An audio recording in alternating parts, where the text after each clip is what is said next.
اعوذ باللہ من الشیطان الرجیم بسم اللہ الرحمن الرحیم آمنت باللہ ورسولہ هو الاول والآخر والظاہر والباطن وهو علی کل شیء علیم رب اشرح لی صدری ویسر لی امری واحلل عقدۃ من لسانی یفقہوا قولی۔ معزز ناظرین، بھائیوں بہنوں بزرگوں، السلام علیکم۔ جیسا کہ میں نے لاسٹ ٹائم مولانا طارق جمیل کے حوالے سے ان کا ایک جو جھوٹ تھا وہ ایکسپوز کیا تھا، اور باقاعدہ طور پہ میں نے ایویڈنس کے طور پہ ان کے اپنے ہی ایک دیوبندی عالم ظہر ولی خان جو تھے مرحوم، ان کا یعنی کہ ان کے نیچے ویڈیو بھی چلائی تھی کہ وہ خود ان کو غلط کہہ رہے تھے، اور وہ بتا رہے تھے کہ یہ جو ہے حدیث میں احتیاط نہیں کرتے اور پتہ نہیں کون سی کمپنی سے یہ حدیث لیتے ہیں۔ تو یہ سلسلہ ان کا جو ہے، یہ سلسلہ ان کا ریگولر ہے، ٹھیک ہے۔ مولانا طارق جمیل، میں نے آپ کو پہلے ہی بتایا تھا، دجالی فتنوں میں مولانا طارق جمیل کا بھی ایک مطلب میرے حساب سے نام آتا ہے۔ اس کی ریزن یہ ہے اہل تفرقات میں سے کہ آپ یہ دیکھیں کہ وہ جوش خطابت میں اتنا آگے نکل جاتے ہیں کہ ان کو پتہ ہی نہیں ہوتا کہ میں کہہ رہا کیا ہوں، کیا بات کر رہا ہوں، کیا نہیں ہے یہ وہ۔ اسی طرح ایک جگہ وہ ایک قصہ سناتے ہیں، اور وہ قصہ یہ سناتے ہیں کہ جی ایک یہ سید زادوں کے لیے ہے، سید فیملیز کے لیے ہے کہ جی ایک سید زادی جو تھی وہ اس کا ہسبینڈ کی وفات ہوگی خراسان کے اندر، اور کیا ہوا کہ وہ خراسان سے مائگریٹ کر کے، کیونکہ بے یار و مددگار ہو گئی، تو وہ سمرقند پہنچ گئی اور وہاں والی سمرقند کے پاس کی خدمت میں حاضر ہو گئی، اور اس کو جا کے کہا کہ اسی طریقے سے میں ایک سید زادی ہوں، تو تم جو ہو یعنی کہ مجھے پناہ دو اور میری مدد کرو۔ تو اس نے آگے سے کہا کہ بھئی تمہارے پاس کوئی گواہ ہے؟ ادھر تو خراسان میں بھی اور ادھر سمرقند میں تو بہت سارا اس طرح سید بنے پھرتے ہیں، ٹھیک ہے۔ تو وہ وہاں سے نکلی تو کسی نے بتایا کہ بھئی وہاں چلے جاؤ، وہاں ایک آتش پرست یعنی کہ پارسی رہتا ہے، تو وہ بہت زیادہ سخی ہے اور بہت زیادہ رحم دل ہے، وہ تمہیں پناہ دے گا۔ تو وہ اس کے پاس جاتی ہے، وہ اس کو پناہ دے دیتا ہے۔ اب رات کو خواب دیکھ رہا ہوتا ہے، جو والی سمرقند ہے وہ خواب دیکھ رہا ہوتا ہے، تو خواب میں دیکھتا ہے کہ ایک جنت میں پھر رہا ہوں اور ایک بہت بڑا محل ہے۔ تو میں اس کے کنارے پہ جب پہنچتا ہوں تو وہاں نبی پاک صلی اللہ علیہ وسلم سے ملاقات ہوتی ہے۔ میں کہتا ہوں کہ یا رسول اللہ، یہ گھر جو ہے، یہ محل جو ہے کس کا ہے؟ تو اللہ کے رسول صلی اللہ علیہ وسلم فرماتے ہیں کہ یہ ایک مسلمان کا ہے۔ تو انہوں نے کہا یا رسول اللہ، مسلمان تو میں بھی ہوں۔ تو اللہ کے رسول صلی اللہ علیہ وسلم فرماتے ہیں کہ کیا تمہارے پاس کوئی گواہ ہے کہ تم مسلمان ہو؟ تو اس کو نیند کے اندر وہ ہڑبڑا کے اٹھ جاتا ہے، اور اس کو وہی بات یاد آتی ہے کہ بھئی سید زادی میرے پاس آئی تھی اور میں نے بھی اس سے یہی سوال پوچھا تھا۔ تو وہ صبح جیسے ہوتے وہ بھاگتا ہوا جاتا ہے اس کے پاس، اور جا کے اس کو کہتا ہے آتش کو، کبھی وہ آتش پرست جو ہوتا ہے، پارسی جو ہوتا ہے، اس کو کہتا ہے کہ جو تم نے لینا ہے مجھ سے لے لو، ٹھیک ہے، اور وہ جو مہمان ہے وہ مجھے دے دو نا، ٹرانسفر کر دو۔ تو اس نے آگے سے وہ کہتا ہے کہ بھئی یہ جو سودا جو ہوتا ہے نا، یہ بن دیکھے کیا جاتا ہے، دیکھ کے نہیں کیا جاتا، اور جیسے اس عورت کو میں نے گھر میں جگہ دی، رات کو میں اور میری پوری فیملی جو ہے وہ مسلمان ہو چکے ہیں۔ اور دوسرا جو تم خواب دیکھ رہے تھے، میں بھی سیم وہی خواب دیکھ رہا تھا، اور جس طرح تمہیں دھتکارا جا رہا تھا تو وہ میں سب دیکھ رہا تھا۔ اور اس کے بعد جس مسلمان کی وہ بات کر رہے تھے نبی پاک صلی اللہ علیہ وسلم کی، یہ محل جو ہے اس ایک مسلمان کو دیا جائے گا، تو میں نے کیونکہ اسلام قبول کر لیا تھا تو وہ محل مجھے دیا گیا تھا، تو میں ان کو واپس نہیں کروں گا۔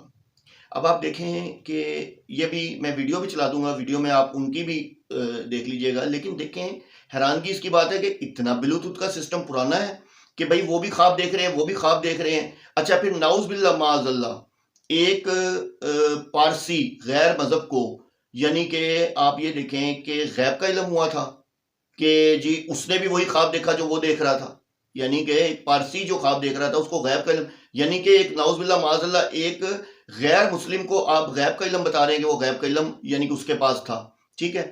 تو استغفر اللہ معاذ اللہ، آپ ہی پہلے ویڈیو دیکھیں۔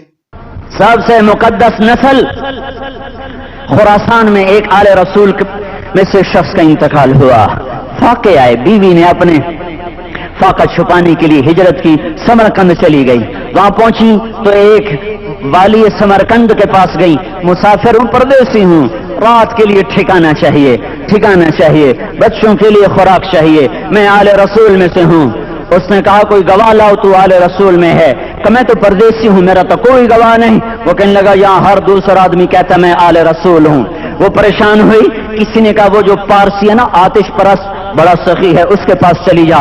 اس کو جا کر بتایا میں آل رسول میں سے ہوں اور میں پردیسی ہوں، مجھے 1-2 رات کا ٹھکانہ چاہیے جب تک کہ میں اپنا کوئی روزگار نہ بنا لوں۔ اس نے اس کو گھر میں ٹھکانہ دیا. رات کو والی سمرقند نے خواب دیکھا کہ وہ جنت میں ہے اور ایک عالی شان محل ہے جس کے دروازے پر حضرت محمد صلی اللہ علیہ وسلم کھڑے ہوئے ہیں, اور یہ آ کر کہتا ہے یا رسول اللہ یہ کس کا گھر ہے؟ تو آپ نے فرمایا ایک مسلمان کا گھر ہے. تو اس نے کہا یا رسول اللہ میں بھی مسلمان ہوں. تو آپ نے فرمایا اپنے اسلام پر گواہ پیش کرو, اپنے اسلام پر گواہ پیش کرو. تو ایسے کانپ گیا. پھر آپ نے فرمایا میری بیٹی آئی تو تو نے کہا گواہ پیش کر, تو بھی اپنے اسلام پر آج گواہ پیش کر. آل رسول سے تو اس سے وہ ضرورت کے وقت آئی اور تو نے گواہ مانگے. یہ خاندان ہے, یہ خاندان کائنات کا افضل ترین. اس کی آنکھ کھلی, اس کی ہائے ہائے چیخ پکار, او بھائی وہ بچے وہ عورت کہاں چلی گئی؟ کہا جی وہ پارسی سردار لے گیا. جو صبح صبح دھما دھم اس کا دروازہ جا کر کھٹکھٹایا, او بھائی منہ مانگا انعام لے لے, وہ خاندان مجھے واپس کر دے. تو اس کی آنکھوں میں آنسو آ گئے. کہا آقا سودا بن دیکھا تھا تو ہو جاتا, دیکھنے کے بعد سودا نہیں ہے. میں اس گھر اس عورت اور ان بچوں کو پناہ دیتے ہی اللہ نے میرا دل کھولا, میں مسلمان ہو گیا, میرے بچے بھی مسلمان ہو گئے. میں شام تک پارسی تھا, میں سویا ایمان کے ساتھ, اور جس وقت تم خواب دیکھ رہے تھے اسی وقت میں بھی وہ خواب دیکھ رہا تھا. جب تجھے دھتکارا جا رہا تھا تو مجھے اللہ کے رسول کہہ رہے تھے یہ محل تجھے دیتا ہوں, یہ محل تجھے دیتا ہوں. اب جیسا کہ آپ نے ویڈیو دیکھی اور آپ نے وہی جو میں نے آپ کو بات بتائی تھی, سارا قصہ وہی یہ مولانا طارق جمیل نے سمجھایا, آپ کو بتایا. تو آپ دیکھیں کہ یہ کتنا جھوٹا انسان ہے اور کتنا یعنی کہ یہ من گھڑت واقعات اپنے پاس سے سناتا ہے. اور جس انسان کو یہ ہوش نہیں ہے, جس انسان کو یہ ہوش نہیں ہے کہ میں باتوں باتوں میں کیا کہہ رہا ہوں, اور پھر وہ منسوب کرنا اللہ کے رسول صلی اللہ علیہ وسلم سے, یعنی کہ نعوذ باللہ معاذ اللہ ایک قسم کا بہتان ہو گیا نا. کہ بھئی دیکھیں اب یہ واقعہ مطلب مین کے پازیٹیو ہے یا نیگیٹو وہ ایک علیحدہ میٹر ہے, لیکن آپ اللہ کے رسول صلی اللہ علیہ وسلم سے منسوب کر رہے ہیں وہ بات جو کہ اللہ کے رسول صلی اللہ علیہ وسلم سے منسوب ہی نہیں ہے. ٹھیک ہے, آپ نے اپنے طور پہ ایک واقعہ بنایا اور آپ نے سنا دیا. تو مسئلہ اصل یہ نہیں ہے, مسئلہ اصل یہ ہے کہ ان کی کتابوں میں نے آپ کو پہلے بھی بتایا تھا جو میں نے ویڈیو بنائی تھی کہ میں نے تبلیغی جماعت کیوں چھوڑی تھی, کیونکہ ان کی کتابوں میں اسی طرح کے واقعات ہیں. جب مجھے نیچے لوگ میسج کر رہے تھے کہ جی یہ واقعہ تو ہم نے بھی نہیں سنا, تو یہ واقعہ سنے آپ نے؟ اگر یہ واقعہ سنے اور اس پہ تب بھی آپ کی عقل جو ہے وہ یعنی کہ جسے کہتی ہے اس پہ رسپانس نہیں کرتی, تو آفرین ہے آپ کے. پھر میرے حساب سے دلوں پر پردہ ہے, آنکھوں پر پردہ ہے, ذہنوں پہ پردہ ہے. ٹھیک ہے, تو خدارا اس طرح کے دجالی فتنوں سے بچیں. ان کو سننے کی بجائے قرآن کو پڑھیں. کسی کو دیکھیں, اسلام شخصیت پرستی کا دین نہیں ہے, اسلام میں شخصیت پرستی نہیں ہے. اسلام میں سمپل دو ہی چیزیں ہیں, قرآن اور اللہ کے رسول صلی اللہ علیہ وسلم کی سنت. یعنی آتی اللہ و آتی الرسول, یعنی کہ اطاعت کرو اللہ کی اور اس کے رسول کی. ٹھیک ہے, تیسری چیز تو ہے ہی کوئی نہیں.